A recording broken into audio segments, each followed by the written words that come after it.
जी का परिचय थोड़ा विस्तृत बाद में करवा देंगे। और बालमुकुंद जी से विनती करता हूँ कि अखिल भारतीय इतिहास संकलन योजना के माध्यम से दिल्ली में और पूरे देश में ये नैरेटिव सेट करने का जो काम है, सही नैरेटिव सेट करने का जो काम है, वो कैसे चल रहा है। और शास्त्रीय स्थानिक इतिहास, जैसे राष्ट्रीय इतिहास के बारे में बहुत बहुत जानकारी रहती है, वह हर एक प्रदेश का, हर एक राज्य का अपना अपना एक इतिहास होता है। और उस इतिहास की जानकारी जब स्थानीय लोगों में पैदा होती है तो इतिहास केवल किताबों का विषय नहीं रहता, इतिहास समाज जीवन का विषय बनता है। तो इसी दृष्टि से हमने साक्षी का विषय शुरू किया। तो पूरे देश में स्थानीय इतिहास को लेकर क्या क्या काम चल रहे हैं, उसका भी एक मराठी में धावता वर्णन हम कहते हैं कि संक्षेप में बालमुकुंद जी हमको बताएंगे। और बालमुकुंद जी के वक्तव्य के बाद आज का जो विषय है, आद्य शैव गुंफा योगेश्वरी मंदिर, और नवीन जी महातरी तो यहाँ पे आए हैं, वो बाद में उस समय परिचय करूँगा। बालमुकुंद। धन्यवाद तन्ना जी।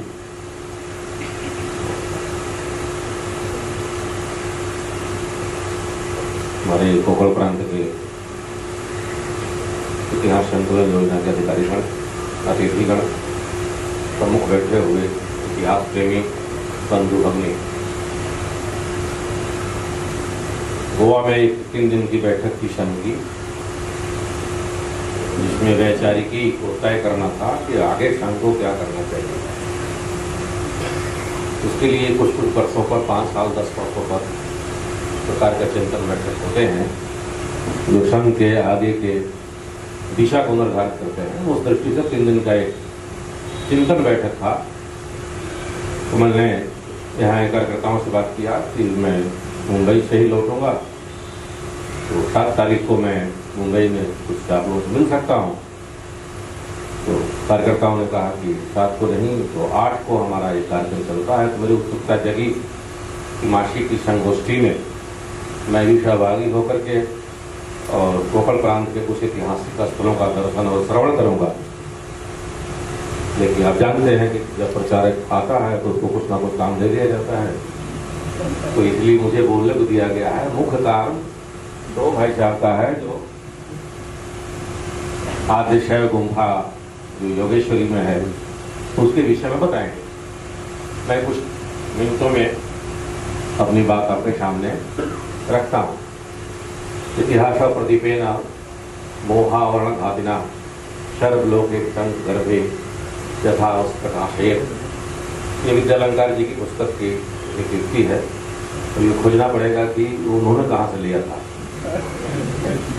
क्योंकि हमारे लिए कहा गया कि भारत में इतिहास का सेंस नहीं था।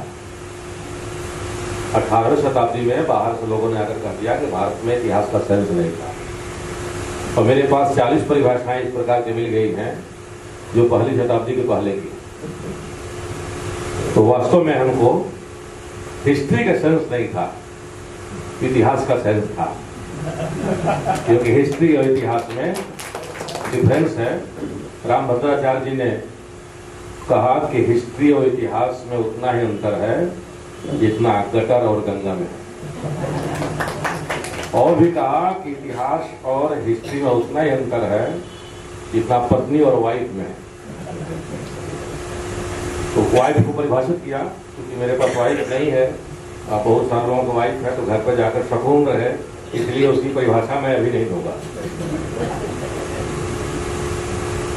इसलिए इतिहास का जो परिचय है वो इतिहास है कुशावास शुक्राशयो महोदरा अक्ष सूत्रम घटम बिभ्रत पंकजा भरणानिता। यह कर्नाटक के एक ग्रंथ है श्री तत्वनिधि, उसका श्लोक है। उसके आधार पर एक इतिहास पुरुष की परिकल्पना हमारे इतिहासकारों ने किया है। इतिहास है क्या, इतिहास पुरुष है, इतिहास क्या है? तो कहते हैं इतिहास कुशाभाषा, इतिहास जो है वो कसाय वस्त्र धारण किया है।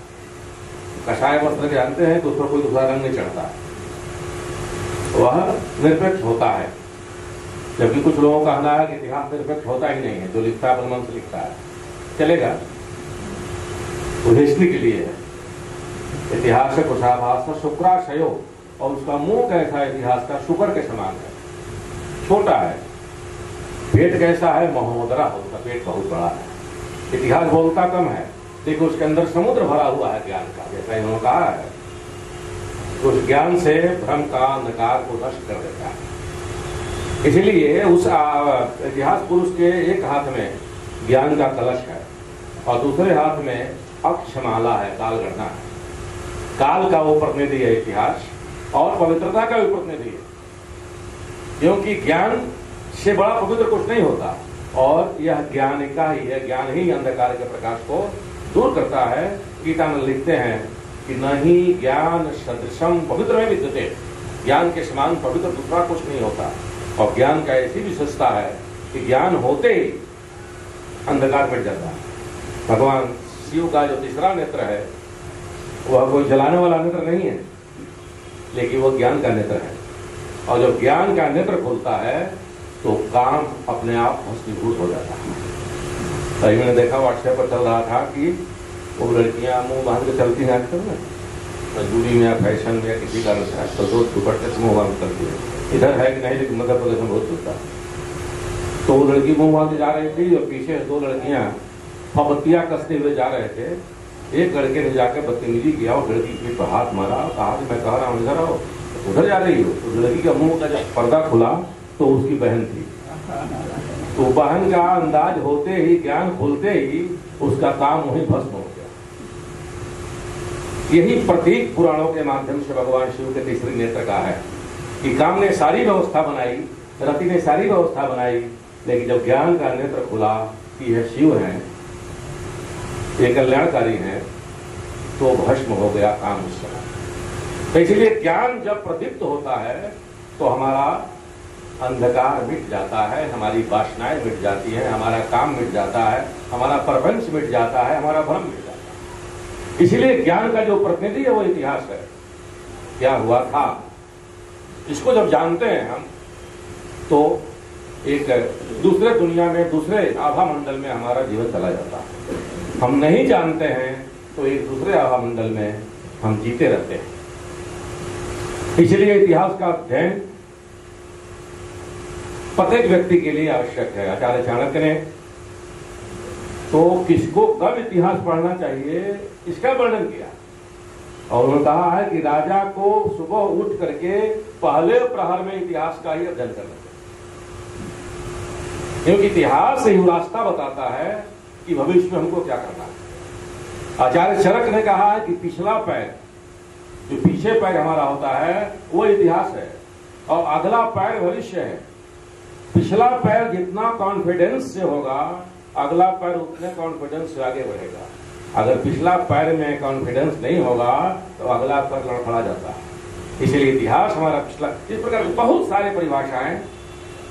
इतिहास श्वास प्रश्वास है, अभी जो श्वास लिया है उसके पीछे वाला श्वास इतिहास है, और अगर दोनों श्वासों में कंटिन्यूटी है तो हम जिंदा हैं, नहीं तो हम इतिहास हो जाएंगे।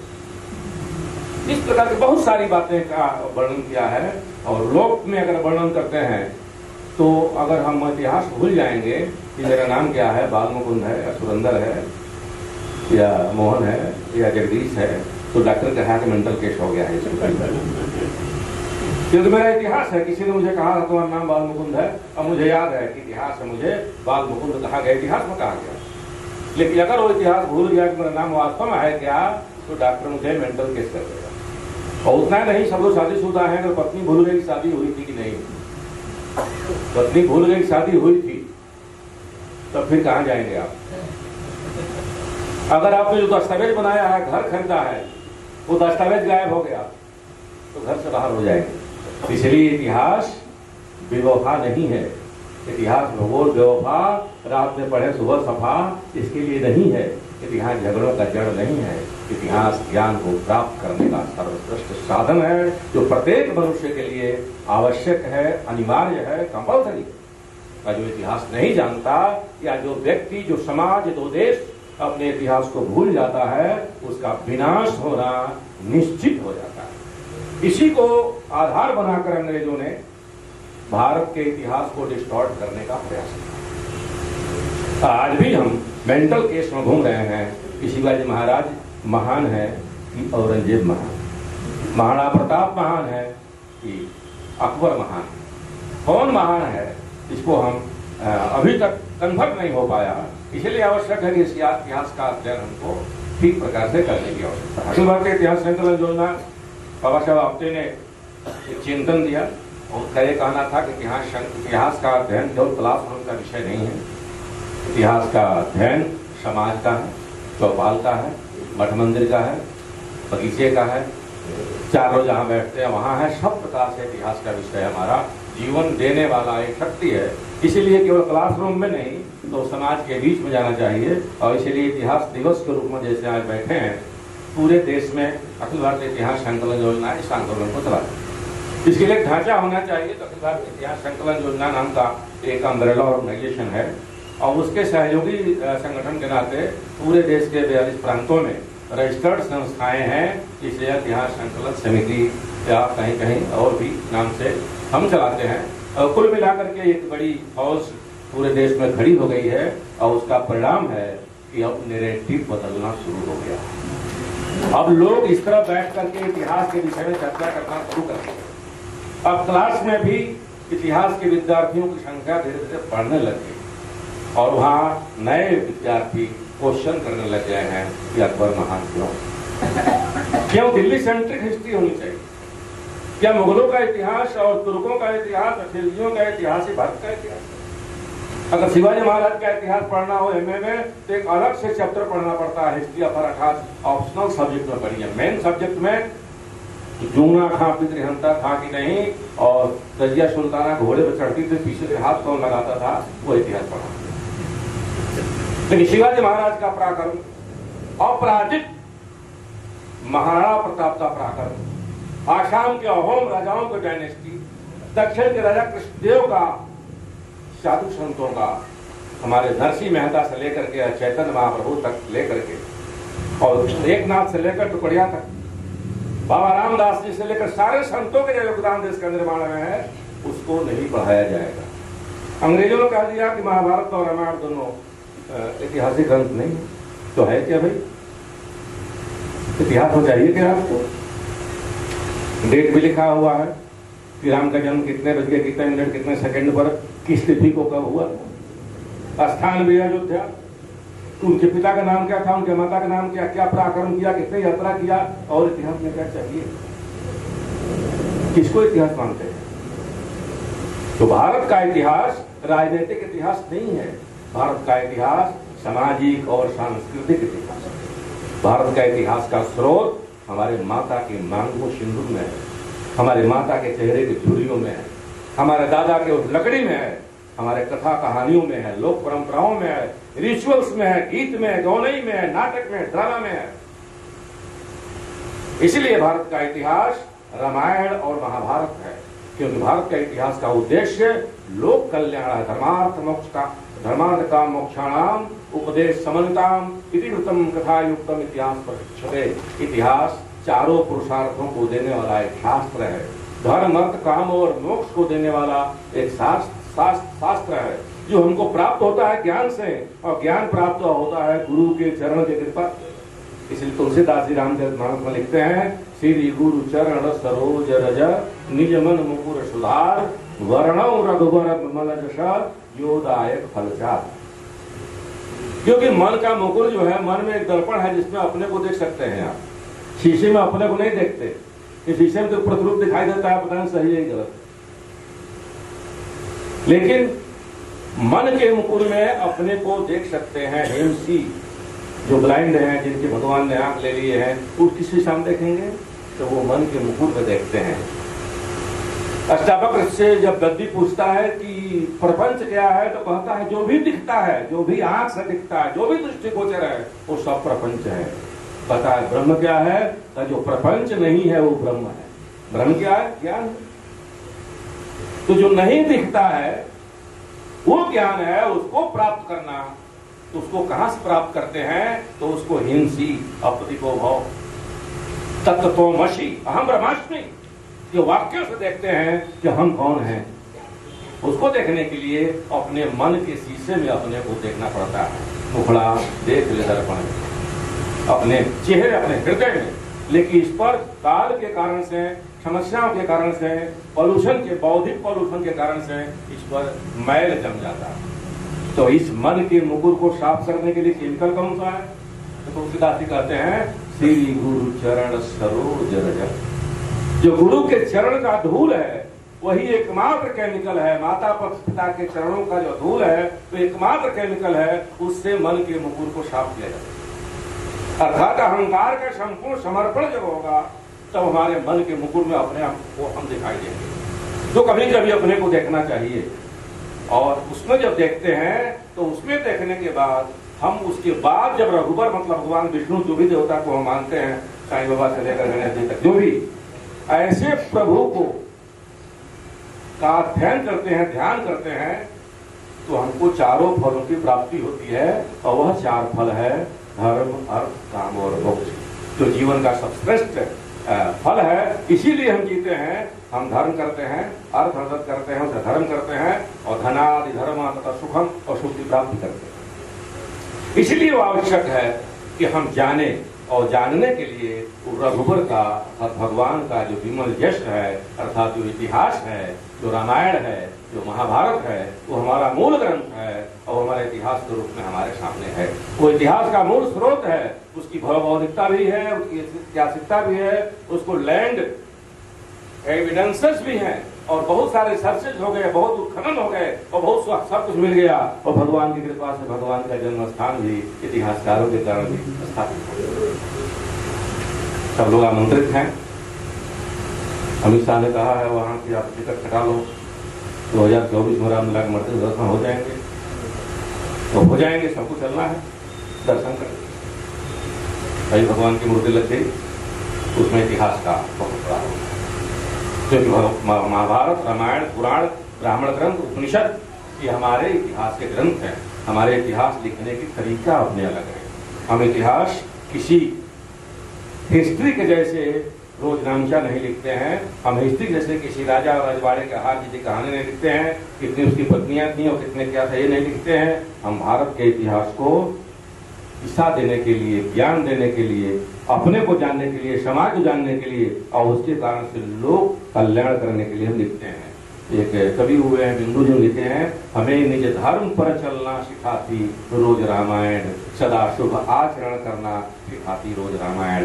तुलसीदास जी जब कहते हैं कि धर्म क्या कहा है, तो कहते हैं परहित सरिस धर्म नहीं भाई, और पर पीड़ा सम नहीं अधमाई। दुनिया में धर्म वही है जो दूसरे के सुख के लिए किया जाए, दूसरे के हित के लिए किया जाए। इसीलिए इतिहास का एक बड़ी ड्यूटी है, वह है धर्म की स्थापना भी है। धर्म संस्थापनार्थाय संभवामि जुगे जुगे। इतिहास के माध्यम से ही धर्म की स्थापना होती है, क्योंकि अगर हम नहीं जाने कि इतिहास क्या है, पुराण क्या है, प्राचीन में क्या हुआ था, विश्वास का एक बहुत बड़ा कारण है। भागवत महाभारत में जो जाते हैं तो उसमें भी कहते हैं कि वचनम द्वयम व्यासस्य वचनम द्वयम परोपकाराय पुण्याय पापाय परपीड़। इसीलिए इतिहास की ड्यूटी धर्म की स्थापना है। तो धर्म में टीका नहीं है, चंदन नहीं है, जनेऊ नहीं है, चोटी नहीं है, धोती नहीं है, पैंट नहीं है, टाई नहीं है, स्नान नहीं है, गंगा नहीं है, गायत्री नहीं है, मंदिर नहीं है, देवता नहीं है। वह धर्म है जो हमारे कारण से किसी और को सुख की प्राप्ति हो, किसी और को अच्छा लगे, हमारे जलने से किसी को प्रकाश मिले, हमारे दुख से किसी को सुख मिले। इस प्रकार का जो धर्म है, वो धर्म को प्राप्त करने के ये सारे साधन हैं। मंदिर, गंगा और सब कुछ उसके साधन हैं। ऐसे धर्म को परिलक्षित कराने वाला हमारा इतिहास है। इसको आधार बना करके भारतीय इतिहास संकलन योजना केवल पॉलिटिकल हिस्ट्री नहीं, तो सोशल एंड कल्चरल हिस्ट्री को एस्टेब्लिश करने के काम करें। और इसके लिए अभी हम जो बीच में पुस्तकें आ गई थी, रोमिला थापर से लेकर के और चंद्रा और बाकी लोगों का, उन्होंने 1959 में 3 पेपर लिखे, चंद्रा और प्रमिला थापर और मुखिया ने मिलकर के। उसका पहला लाइन लिखा कि मुसलमानों के भारत में शुभ आगमन के पूर्व भारत में कोई संस्कृति नहीं थी। दूसरा लाइन लिखते हैं वो कि भारत कोई देश नहीं था, मुसलमानों के आने के बाद भारत के देश का कॉन्सेप्ट बना। ऐसे 25 आर्टिकल है और उसी के इर्द गिर्द पूरा 70 वर्ष का इतिहास हम पढ़ते चले आ रहे हैं पूरा, क्योंकि वो दृष्टि कौन सी है, तो दृष्टि यूरोसेंट्रिक है।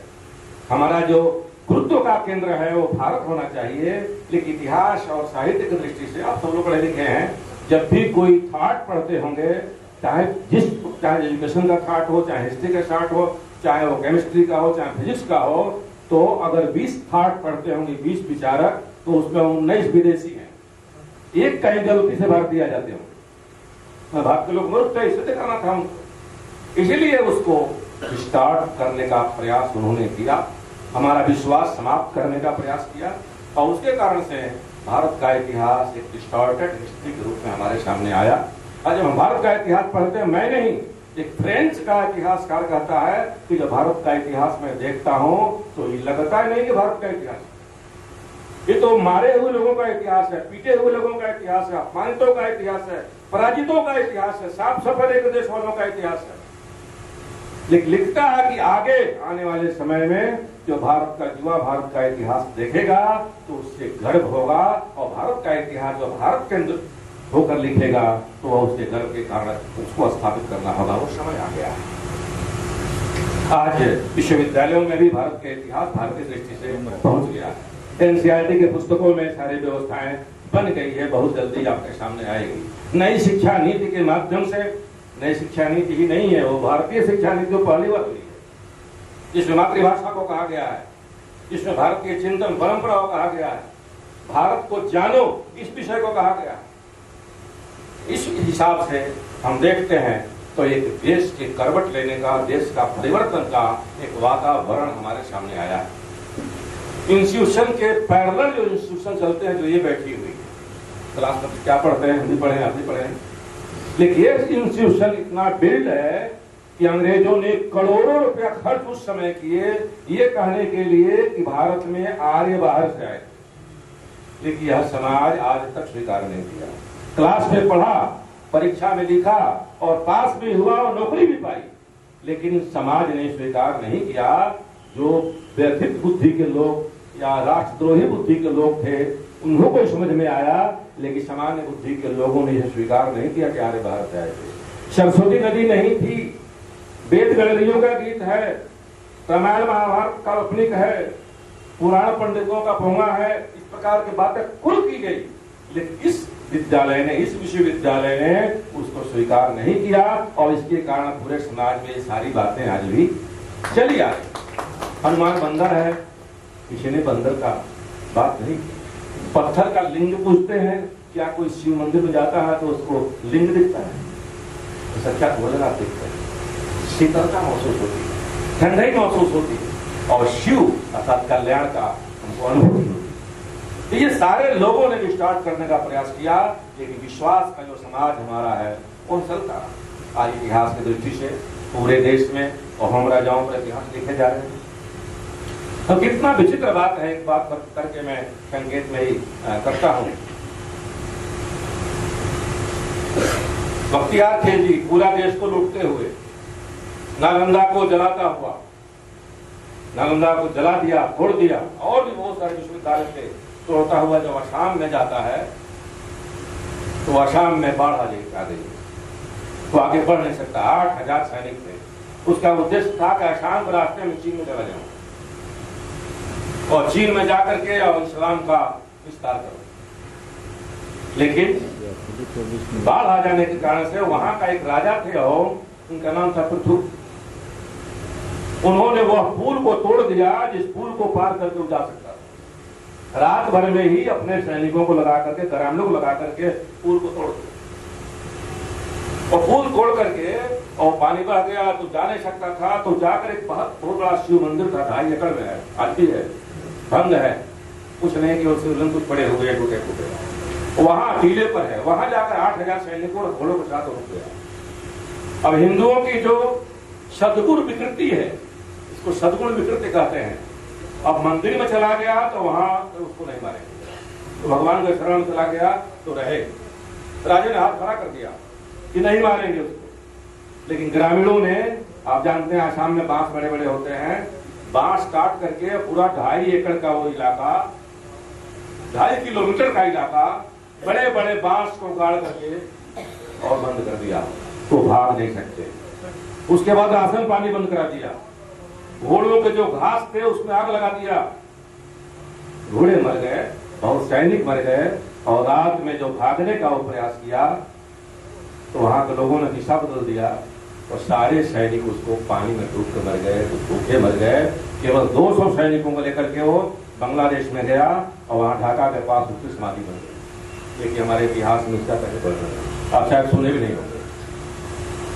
हिंदी कक्षा 1 से लेकर के MA PhD तक इतिहास का ही विद्यार्थी हूँ, हम सुने ही नहीं थे। अहोम राजाओं ने किस प्रकार से औरंगजेब को सेना कर रोक करके 25 बार आक्रमण हुआ और नहीं जाने दिया लासित बड़फुकन ने। अगर गया होता साउथ ईस्ट एशिया के जो बहुत देश हैं वो सारे इस्लामिक देश हो गए होते, लेकिन लासित बड़फुकन का नाम इतिहास में नहीं है। राजा कृष्णदेव राय जो 500 वर्ष तक शासन किए और इतना विराट वहां का हम्पी स्टेट है, उसका वर्णन नहीं है। महाराष्ट्र में शिवाजी महाराज के पहले भी कितने संत और राजा हुए, राजस्थान में कितने हुए, कश्मीर में कितने हुए, लेकिन उसका वर्णन नहीं। केवल दिल्ली सेंट्रिक मुसलमानों का इतिहास, फिर अंग्रेजों का इतिहास, उधर हुणों का इतिहास, शकों का इतिहास, जितने आक्रमणकारी थे उसका इतिहास हमको पढ़ना पड़ता है। प्रधानमंत्री जी ने भी इस विषय को कहा है कि हमको अपमानजनक इतिहास भी पढ़ाया जाता है। आज समय आ गया है अपनी कलम उठाने का। हमारा कलम रोकने वाला कोई नहीं है, हमारी वाणी रोकने वाली नहीं है। हम सबको बता सकते हैं, लिखा सकते हैं, पढ़ा सकते हैं। अपने अपने ये जो मॉन्यूमेंट्स हैं, जो मंदिर हैं, मठ हैं, उस सारे के आधार पर हम शंकराचार्य की डेटिंग, गौतम बुद्ध की डेटिंग, महाभारत की डेटिंग, रामायण की डेटिंग को सामने ला सकते हैं। और डेटिंग के आधार पर भारत का इतिहास भारतीय चेतना के प्रकाश में हम सामने ला सकते हैं। नैरेटिव कैसे इन लोगों ने बदल करके और इतिहास की धारा बदल दी। एक तत्काल का उदाहरण देकर मैं अपनी बात समाप्त करूंगा, वो है महात्मा गांधी की हत्या। महात्मा गांधी जी की हत्या हो गई, हत्या करने वाला क्यों किया वो बताएगा, और उसने बताया, रिपोर्ट में बताया, किताब छपी, शायद कल परसों में एक फिल्म रिलीज होने जा रही। क्यों किया उसका अपना था। किसी हत्यारे के प्रति के पक्ष में कोई खड़ा नहीं होता। ये अलग बात है कि आज अगर पूरे देश में वोटिंग कराई जाए तो महात्मा गांधी जी से ज्यादा वोट नाथुराम गोडसे पा जाएगा। लेकिन किस प्रकार नैरेटिव बदला गया। अगर महात्मा गांधी जी की हत्या की चर्चा क्यों की गई इस पर हुई होती तो शायद 2 गांधियों की हत्या और नहीं हुई। लेकिन इस पर चर्चा नहीं हुई कि महात्मा गांधी की हत्या क्यों हुई, महात्मा गांधी की हत्या किसने की, उसका गोत्र क्या था, उसकी जाति क्या थी, वो कहाँ का रहने वाला था, इस पर चर्चा हुई। सुब्रमण्यम स्वामी ने क्वेश्चन रेज किया है, मैं आपके सामने उस पर रखूंगा। मैं सहमत नहीं हूं उससे, लेकिन आप सब बुद्धिजीवी वर्ग हैं तो उस पर विचार जरूर करना चाहिए। महात्मा गांधी जी की हत्या 30 जनवरी को हुई और 20 जनवरी को इसी मुंबई में नाथुराम गोडसे, विष्णु करकरे और पाहवा, मदन लाल पाहवा, तीनों ने मिलकर के महात्मा गांधी पर बम मारा। लेकिन वो असफल हो गए और महात्मा गांधी जी की मृत्यु नहीं हो पाई। 20 जनवरी को तीनों पकड़े गए, मदन लाल पाहवा गायब हो गए, उनका पता उसके बाद नहीं मिलता। लेकिन विष्णु करकरे और नाथुराम गोडसे को 26 तारीख को बिना किसी कारण के रिहा कर दिया गया, कोई मुकदमा नहीं चला उसका। और रिहा नहीं किया गया तो 28 तारीख को टाटा एयरलाइंस के फ्लाइट से वो दोनों मुंबई से दिल्ली गए। आप कल्पना कर सकते हैं कि 48 में फ्लाइट से जाने के खर्चे कितने आते होंगे और कितने मुश्किल से टिकट मिलते होंगे। शायद एक ही फ्लाइट जाती होगी उस समय और फ्लाइट से हो गए। और जाने के बाद नाथुराम गोडसे सीधे जाता है और जाकर महात्मा गांधी जी को गोली मारता है। जब गोली मारता है तो उस समय महात्मा गांधी जी का एक हाथ मनु के कंधे पर है और एक हाथ विभा कंधे पर है। वो दोनों महिलाएं उनके बहुत सगी और खास परिवार के लिए।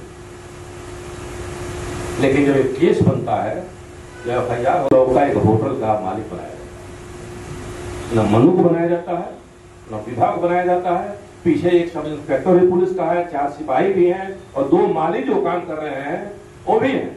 लेकिन इसमें और भी बहुत भीड़ होगी। मंदिर है तो महात्मा चलते हैं तो अकेले चलेंगे, हम तो बहुत तो साथ में होंगे, लेकिन चांदनी चौक के होटल का एक मालिक, उसका चक्र दौरान है। महात्मा गांधी जो गोली लगी, जो रिवॉल्वर था, उसका फॉरेंसिक टेस्ट नहीं हुआ तो उसे गोली चली थी नहीं चली। वो रिवॉल्वर कैसा था, वो जर्मन रिवॉल्वर था, वो केवल अंग्रेज अधिकारियों को ही मिलता था। नाथूराम गोडसे जैसे पटा आदमी कहां से मिली। महात्मा गांधी जी को गोली लगी 2, FIR में 3 और शांति प्रतिष्ठान में जो फोटो लगा है वो महात्मा गांधी जी के 4 जगह पर दिखाया गया। महात्मा गांधी जी का पोस्टमार्टम नहीं हुआ, पंचनामा नहीं हुआ। किस IPC के अंतर्गत न पंचनामा हुआ, न पोस्टमार्टम हुआ, न रिवॉल्वर का फॉरेंसिक टेस्ट हुआ, तो कौन सा कानून लागू हुआ कि नाथूराम गोडसे को फांसी हुई? किसी के पास जवाब नहीं। महात्मा गांधी गोली लगने के बाद 48 मिनट तक वो जिंदा रहे। अस्पताल वहां से 2 मिनट का रास्ता है, लेकिन उनको बिरला मंदिर में सुलाया गया और जब तक मर नहीं गया तब तक सुलाया गया। उस बीच में उन्होंने पानी भी मांगा था और पानी मांग करके पिया था। ऐसे 50 क्वेश्चन है। एक सबसे महत्वपूर्ण क्वेश्चन यह है कि जब हमारे गांव में, महाराष्ट्र में भी सब जगह, जब कोई केस नहीं सुलझता है तो पुलिस वाले बेनिफिशियरी को खोजते हैं कि इसके मरने से फायदा किसको होने वाला था और उसको 2 लाठी मारते हैं तो सब बता देता है। आप सब जानते हैं कि महात्मा गांधी के मरने का लाभ किसको मिला। वो लोग बरी हो गए और राष्ट्रीय स्वयंसेवक संघ से लेकर जितने हिंदू संगठन थे उनको कुचल देने के लिए अंग्रेजों के कानून के अंतर्गत जेल में डाल दिया गया ताकि वो मरवाई। नाथूराम गोडसे के गोत्र के लोग, उनके धर्म के लोग, उनकी जात के लोग, बच्चे बच्चे तक मार दिया गया।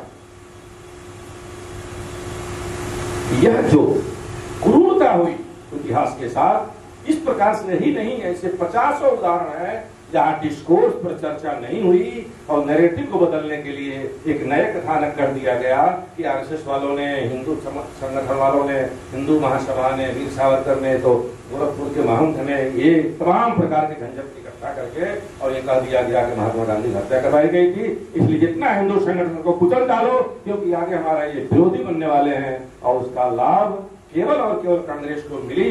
और परिणाम यह है कि आज भी एक पागल की शर्ट पहन कर घूम रहा है देश में और वो भी कहता है कि महात्मा गांधी का हत्या RSS ने किया था, जबकि 5 सुप्रीम कोर्ट के जजमेंट आ चुके हैं कि RSS का कोई हाथ नहीं था। इस प्रकार के नैरेटिव बना करके आज भी उस नैरेटिव पर गांव-गांव में विद्यार्थी और सामान्य लोग बोल देते हैं कि महात्मा गांधी की हत्या RSS वालों ने करा है। और भी नहीं तो कुछ ऐसे सिर्फ हिंदू जो बहुत अग्रेसिव हिंदू जो कुछ कर नहीं सकते बोलते हैं लंबा टीका लगाकर, वो भी कहते हैं कि नाथूराम गोडसे तो हमारा ही भाई। ऐसे इतिहास को तोड़ने का काम, मड़ोड़ने का काम बहुत सारा हुआ है।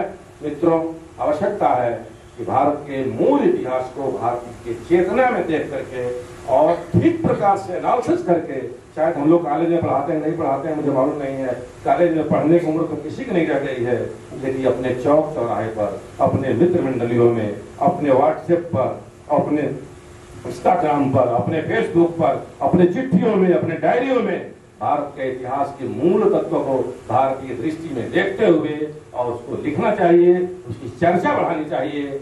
जनता में जब बात जाएगी तो इतिहास अपने आप भारत के चैतन्य के प्रकाश में सामने आएगा।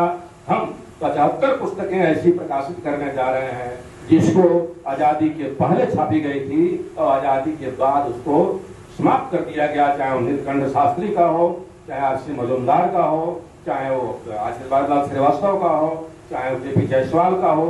जितने अच्छी पुस्तकें थी जो भारत के पक्ष में लिखी गई थी उसको कहीं ना कहीं समाप्त कर दिया गया और देशद्रोहियों के इतिहास हमारे विद्यालयों में पढ़ाया गया। उसको समाप्त करके भारत का इतिहास भारतीय चेतना के प्रकाश में देखा जाए, शोध हो, प्रकाशन हो, उसका सिलेबस का निर्माण हो कि आने वाली पीढ़ी गर्व से कहे कि हमारा भारत दुनिया में इसलिए बचा है कि हमारे पूर्वजों ने अपने प्राण दे करके, आहुति दे करके, हुतात्मा होकर के भारत के ऊपर आए हुए आक्रमण का प्रतिरोध किया था। और इसीलिए भारत आज भी विश्व गुरु के रूप में स्थापित होने में अपने को अग्रसर है। बहुत बहुत धन्यवाद।